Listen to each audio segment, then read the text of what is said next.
خلفائے راشدین عام طور پر تو ہم کہتے ہیں حضرت ابو بکر، حضرت عمر، حضرت عثمان، حضرت علی. میں نے اپنی ذاتی رائے، حقیر سی رائے عرض کی ہے، اس میں حضرت حسن کا دور بھی شامل ہونا چاہیے 6 مہینے کا. تب وہ 30 برس پورے ہوتے جو حدیث میں آیا ہے کہ خلافت جو ہے وہ 30 برس رہے گی، اس کے بعد ملوکیت شروع ہو جائے گی. تو ملوکیت کا پہلا قدم یہ تھا کہ حضرت معاویہ نے طاقت سے بزور خلافت حاصل کی. اس لیے ان کو خلیفہ راشد ہم نہیں کہتے. البتہ یہ ضرور ہے کہ ان کا دور بہت پرسکون دور تھا.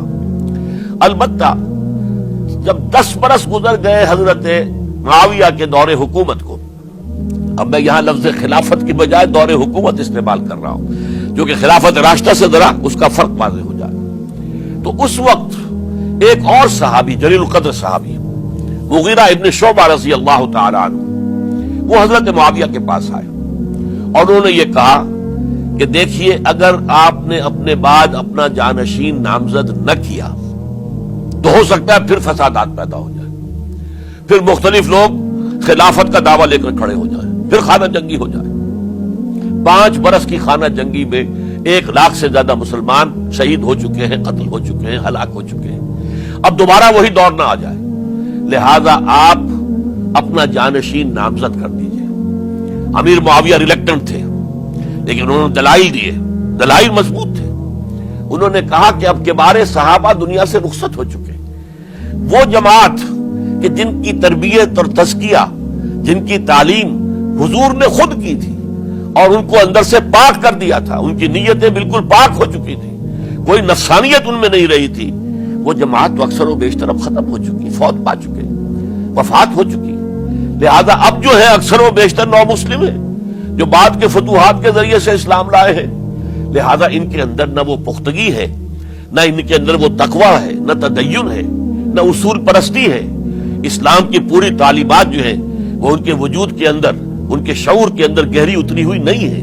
لہذا اب صورتحال وہ نہیں رہ سکے گی جو حضرت ابو بکر یا حضرت عمر یا حضرت عثمان یا حضرت علی کے زمانے میں تھی. لہذا آپ نامزد کیجئے. یہ بھی بتا دوں کہ مغیرہ ابن شعبہ کون تھے رضی اللہ تعالیٰ عنہ. نمبر 1 یہ کہ یہ اصحاب شجرہ میں شامل ہیں، جن 1400 یا 1800 افراد نے حضور سے بیعت کی تھی صلح حدیبیہ سے متصلاً قبل، اس درخت کے نیچے بیٹھ کر جس کے بارے میں سورہ فتح میں فرمایا گیا کہ لقد رضی اللہ عن المؤمنین اذ یبایعونک تحت الشجرہ.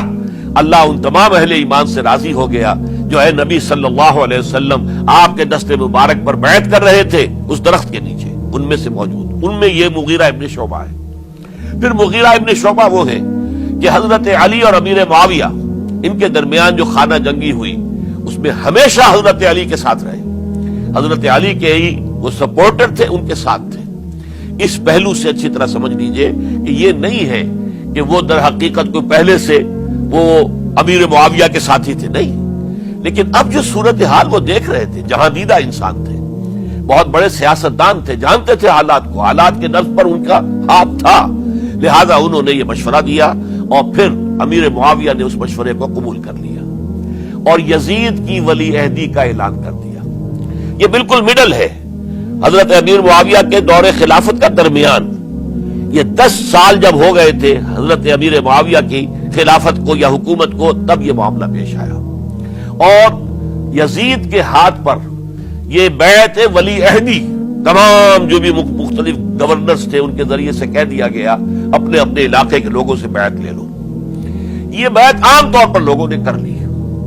البتہ 5 شخصیتیں جو بہت نمایاں تھیں انہوں نے اس بیعت سے انکار کیا. ان میں کون تھے ذرا نوٹ کیجئے. حضرت ابو بکر فوت ہو چکے، ان کے بیٹے عبد الرحمن ابن ابی بکر. حضرت عمر فوت ہو چکے، ان کے بیٹے عبداللہ ابن عمر. حضرت زبیر فوت ہو چکے، ان کے بیٹے عبداللہ ابن زبیر. حضرت عباس فوت ہو چکے، ان کے بیٹے عبداللہ ابن عباس.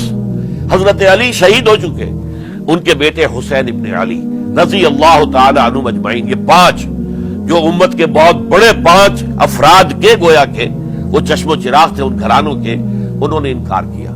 اور ان میں خاص طور پر عبد الرحمن ابن ابی بکر نے یہ جملہ کہا کہ تم چاہتے ہو کہ قیصر و کسریٰ کی سنت پر عمل کرو کہ باپ کے بعد بیٹا حاکم بن جائے. یعنی ایک قدم تو خلافت کا نظام پہلے ہی نیچے اتر چکا. مشاورت سے تو حضرت امیر معاویہ کا بھی جو نسب ہوا ہے وہ مشاورت سے نہیں ہوا.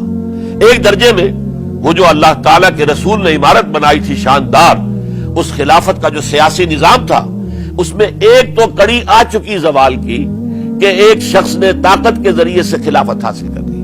اب اس کی اگلی کڑی لانا چاہتے ہو کہ کیسر و کسرا کے طریقے سے خاندان کے اندر، ایک قبیلے کے اندر یہ خلافت جو ہے یا حکومت جو ہے نسل بعد نسل، باپ کے بعد بیٹا اور بیٹے کے بعد پوتا، اس کو ہم کبھی گوارا نہیں کریں گے. حضرت امیر معاویہ بہت دانشمند انسان تھے. انہوں نے ان پانچوں حضرات پر کوئی تشدد نہیں کیا، کوئی جبر نہیں کیا، بلکہ رہنے دیا. ٹھیک ہے، یہ بیعت نہیں کر رہے، ابھی تو بیعت ولی عہدی ہے، کوئی حرج نہیں.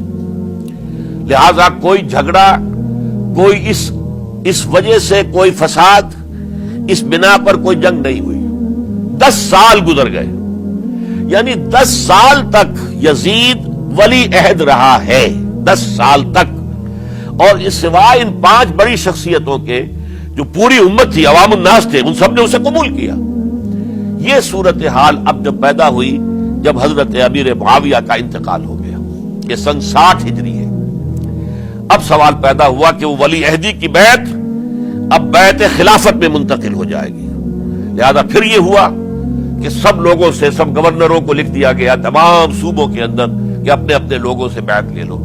ظاہر بات ہے کہ وہاں کوئی ریفرنڈم نہیں ہوتا تھا، کوئی ووٹ نہیں ہوتے تھے کہ اس کی پرچیاں ڈالی جا رہی ہوں، ایک ایک شخص سے رائے لینا نہیں ہوتی تھی، بلکہ اس وقت کی جمہوریت یہ تھی اور شورائیت یہ تھی کہ ڈفرنٹ کلینز ہیں، ڈفرنٹ فیملیز ہیں، ڈفرنٹ ٹرائبز ہیں، ان کے سردار، ان کے بڑے لوگ، ان کے اہم لوگ بیعت کر لیں تو گویا کہ سب کی بیعت ہو گئی.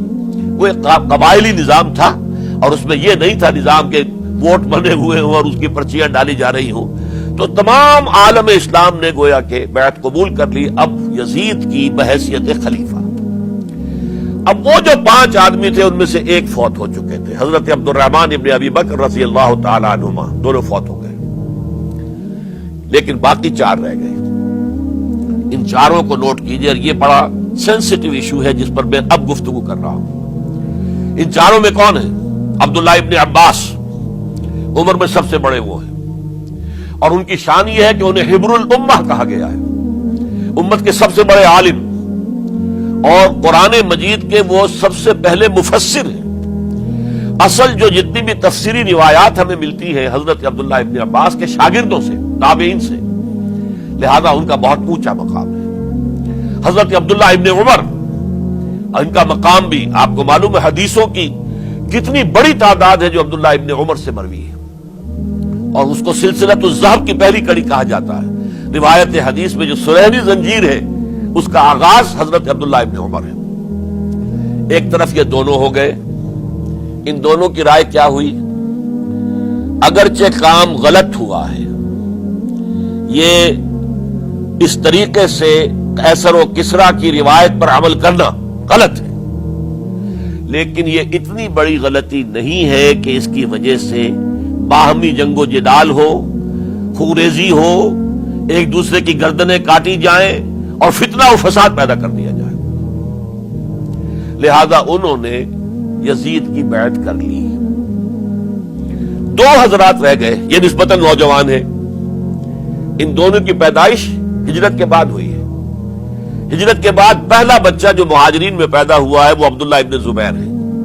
بلکہ کچھ عرصے تک مہاجرین میں جب کوئی پیدائش نہیں ہوئی تو وہ مکے مدینے کے منافقین نے کہنا شروع کر دیا تھا کہ یہ یہاں آ کے کمزور ہو گئے، نامرد ہو گئے، ان کی اولاد اب چلے گی نہیں. تو عبداللہ ابن زبیر جب پیدا ہوئے، اور آپ کو معلوم ہونا چاہیے وہ حضرت ابو بکر صدیق کے نواسے ہیں، حضرت عائشہ صدیقہ کی ہمشیرہ حضرت اسماء کے بیٹے ہیں عبداللہ ابن زبیر. اور زبیر بہت شجاع، بہت ہی بہادر انسان تھے. تو عبداللہ ابن زبیر کے اندر بھی وہی کیفیات تھی. انہوں نے کہا نہیں، اس غلطی کو ہم برداشت نہیں کریں گے. خونریزی ہوتی ہے تو ہو، لیکن ہم اسلامی نظام کو نیچے اترتا ہوا نہیں دیکھ سکتے. جیسے کبھی حضرت ابو بکر نے فرمایا تھا ایبدل الدین وانا حی، کیا دین میں ترمیم اور تنسیخ کر دی جائے گی؟ دین کو بدل دیا جائے گا، دین میں تحریف کر دی جائے گی جبکہ میں ابھی زندہ ہوں؟